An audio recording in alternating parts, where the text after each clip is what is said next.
yokushumayela eneminyaka nje eyi13, 13 years. Igama lakhe uLangelihle Summer Rose Maphumulo. Sawubona weLangelihle.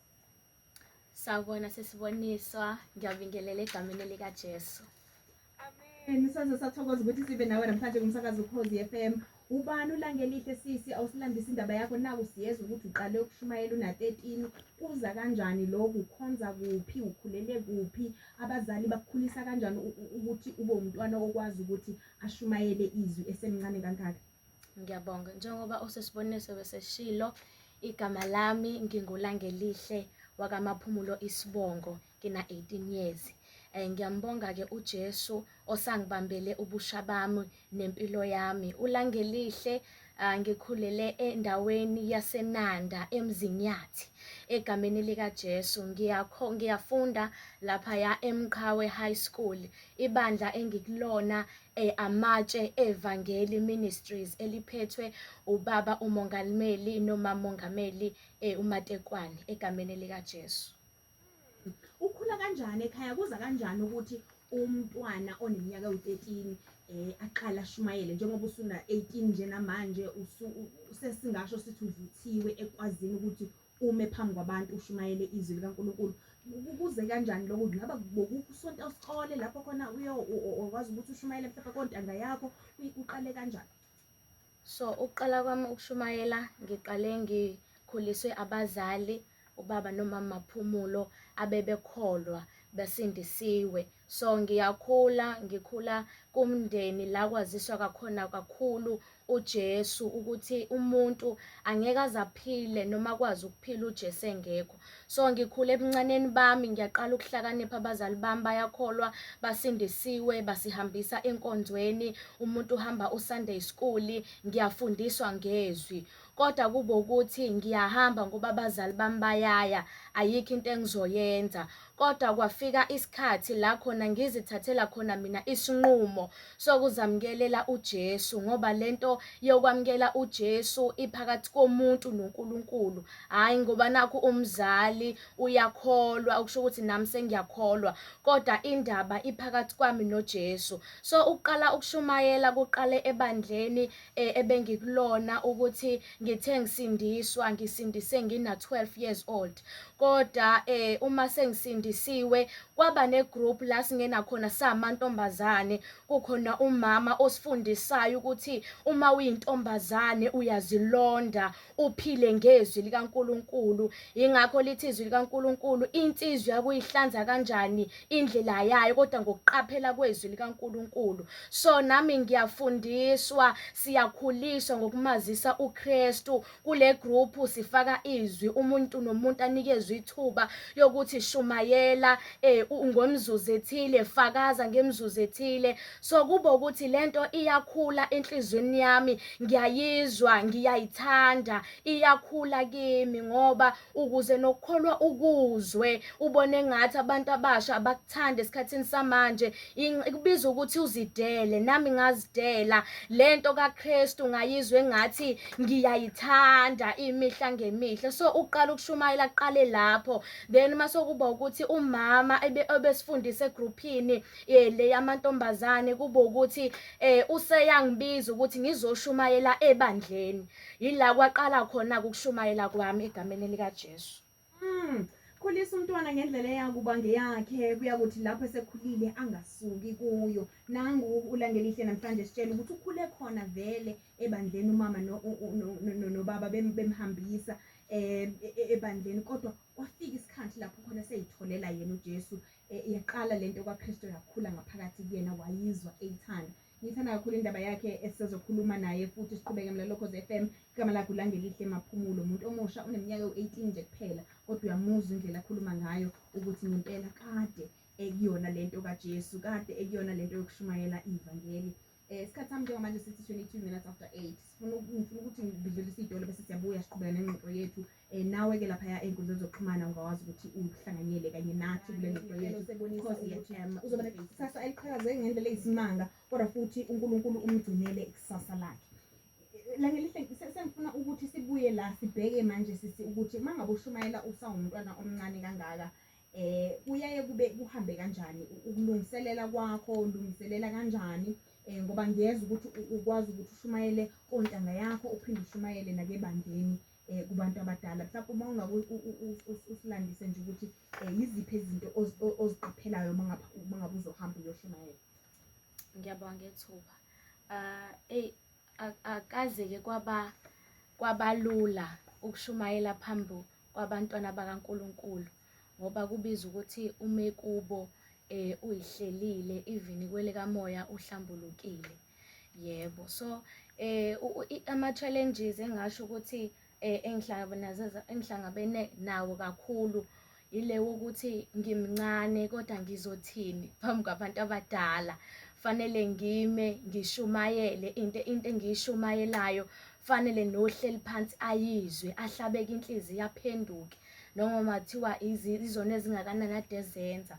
Kodwa ngiyambonga uJesu ukuthi ufike angithwale. Uma ngizohamba ngiyoshumayela angilungiseleli ukuthi ngizofike ngithi kubantu ngithi kodwa ngiyathandaza ngikhuleke uNkulunkulu ukuthi uNkulunkulu nayi i-message noma nasi isikhathi ekuthiwa ngizokhuluma ngaso phambi kwabantwana bakho.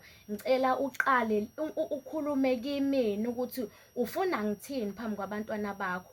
uNkulunkulu mase ngipha izwi, mase kuba ukuthi-ke angiprepare ukuthi ngizothini, kodwa mase ngiphambili uNkulunkulu ngiye ngimbone kakhulu engithwala, engigcwalisa ngamandla egameni likaJesu.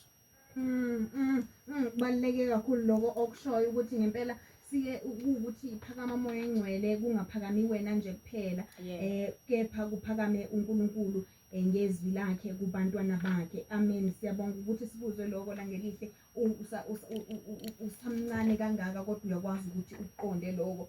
Mhlawumbe ungathi obunye bobunzima obhekana nabo mangaba uzoshumayela usukubalulile ukuthi ngoba usamncane mangabe uma phambi kwabantu abantu bayacabanga ukuthi hawu izothini le ngane kuthina. Mhlawumbe ezinye nje izinto ongazibalula njengananomuntu omusha, hayi kuphela njengomuntu oshumayela izwi kodwa umuntu omusha nje okholwayo, usake high school ushilo wathi uyafunda lapha eNanda. Eziphi ezinye ingqinamba obhekana nazo cabanga ukuthi ontanga yenu bayazazi nabo?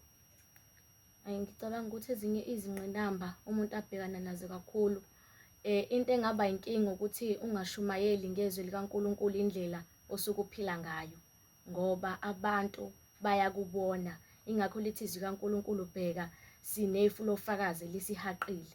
Ezinye zezinto engazenza ukuthi mhlambe ngibe namahloni ngevangeli noma ngingakwazi ukushumayela kahle phambili, ile yokuthi ngingafike ngikhulume enye into kodwa inkambo yami isho enye into. Nokuthi kwesinye isikhathi kuye kwenzeka uthole ukuthi emabandleni noma kuthiwa imaphi uthole umuntu noma abazalwane owazi ukuthi lo mzalwane usuke engakakholwa ngokweqiniso noma uJesu usuke engakamtholi ngokweqiniso. Uthola ukuthi uzosho ukuthi hayi ngikuzwile ukhuluma ukuthi nokuthi kodwa engathi awusenandaba nabathini noma ngathi wena usuzibeke wazenza ongcwele kakhulu. So ezinye zezingqinamba obhekana nazo le uma umuntu omusha okholwayo oshumayela ivangeli ngaphandle even nangaphakathi evangelini, kodwa kubiza ukuthi uzazi ukuthi uNkulunkulu ukuphathiseni noma uzazi ukuthi mina ivangeli uNkulunkulu wangibiza ngingedwa engekho omunye umuntu, nokuthi ngikhulume lokhu uNkulunkulu akufunayo ngoba abantu esikhathini samanje sebefuna sishumayele njengokubatshwa kwey'ndlebe zabo egameni likaJesu. Wena ngelihle mangifunda indaba yakho osibhalele yona, kuyabonakala ukuthi usudlule ebunzimeni obuningi, usamncane kodwa kusokuningi izinto lapho khona kuye kwamele uqine khona ukhule ngoba ngenxa yomzimba osubhekene nabo ngaleso sikhathi. Mhlawumbe uma ungakusilandise nje lokhu kukhulise kangakanani okholweni lwakho nale umthandeni uNkulunkulu? Kungikhulise kakhulu sisiboniswa ngoba ngikhula sengangena kwi-car accident. Ngikhula futhi umama echaza uyasho ukuthi ukuzalwa kwami akubanga lula. So ngiyabheka into engikhulisa kakhulu ekukholweni ukuthi ngize ngiyaphila kuze kube yilesi sikhathi amandla kaJesu Kristu ukube akavumanga nempilo yami, ngaba ngikho la ngikhona namhlanje, ngaba ngikhulumi ngoJesu noma ngabe angiliphili leli ivangeli, Kodwa into engenza ukuthi ngigqugquzelele kakhulu ukuhlala kuNkulunkulu, ngiyabheka ukuthi mangasuka kuJesu ngayaphi, ngoba impilo yami yonke isesandleni sikaNkulunkulu. So ngiyabheka futhi kakhulu ukuthi ukuba akavumanga nami ngabe angiphili ngisho ukuphila. So lento ingigqugquzela kakhulu ukuthi ngihlale kuNkulunkulu, ngoba ngiyabona ukuthi ukuphila kwami ngiyaphila nje kungenxa yomusa kaNkulunkulu. So ilento eyenza ukuthi ngingaphili noma ikanjani emhlabeni, kodwa ngiphile ngokwezwi likaNkulunkulu ukuze ngithokozise yena, ngimbonge, ngimdumise ngethuba uNkulunkulu angiphe yona ukuthi ngiphile egameni likaJesu. Amen. Siyabonga kakhulu. Lokhozi FM 079 163 9874. Kusayiyona nje inyanga yabantu. Lakho nje lokuvalelisa, lokugqugquzela abantu abasha abakholwayo la kuhlelo uNkulunkulu umuntu omusha namhlanje. Ngiyabonga ithuba. Ngisagqugquzela abantu abasha kunento encane engithanda ukuyiveza ukuthi ngiyambonga uJesu, ngamamukele ngineminyaka ewu-12 ngingakaqali ezonweni. uJesu wangibambela impilo yami. Kodwa ngiyathanda ukusho ukuthi nawe muntu omusha obusuqalile ezonweni, nangu uJesu omahhala osangakuthatha umenzo wakho akubiyele. Lithi izwi likaNkulunkulu, uma indodana yomuntu inikhulula nizoba ngabakhululekile impela. uJesu mayefika empilweni yomuntu omusha ufika amkhulule, ihlale intombazane, ihlale ngentombi, ingasizwa mjovo, ingasizwa nangokuyisiza.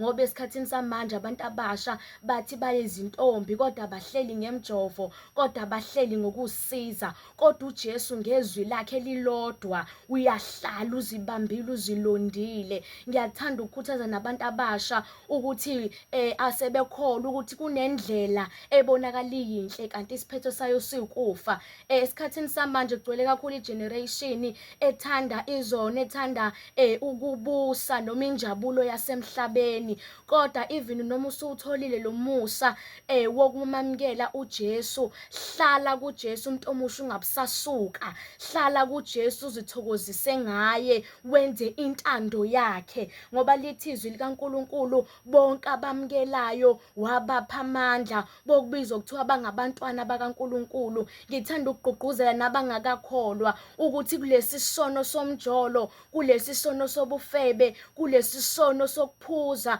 kulesi sono sokubhema, ngingazibala zibe ningi esikuhlulayo nawe awusathandi. Kodwa ingoba amandla watholanga, ngoba lithi izwi kaNkulunkulu, masamukela uJesu wasipha amandla. Lamandla sinike wona amandla okunqoba isono. Nama ngizihambeli ngokwami ukuthanda nokuhlanipha kwami, kodwa amandla evangeli anginikezile ukuthi ngikwazi ukuphila yizwi likaNkulunkulu elilonda umuntu omusha azihlambulule. Ebandleni ngifunde kakhulu inkonzo yokuzihlambulula, ukuthi mawusuhamba usukholwa, kukhona la uhamba khona uhluleka khona, siyona ngamehlo nangemicabango, kodwa kubiza ukuthi uzihlambulule egameni likaJesu. So ngiyathanda ukusho ukuthi even nongakholwa ungabonala kukuhle udla imali yomfana kodwa ungashadile naye, uthi mayona mali engiyitholayo ekhaya asithathi lutho, asithathi intweni.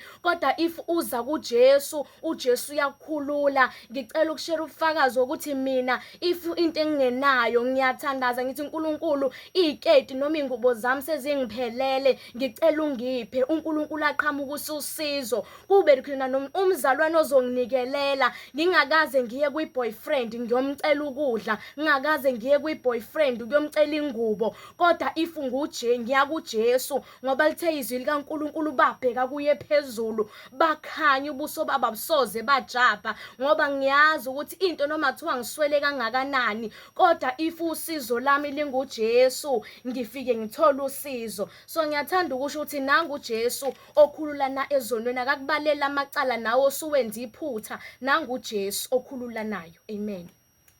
Amen. Siyabonga kakhulu. Nangelihle mhlawumbe nihlanganyela nini nabazalwane enkonzweni okuyona abafuna ukuthi basondele nganeno abakhona lapha eNanda?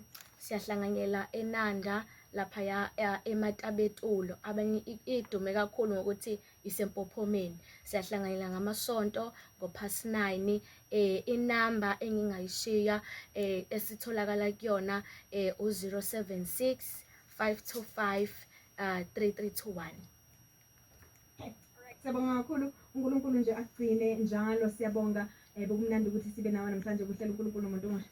Amen. Alright, uyena ke uLangelihle Maphumulo loyo kade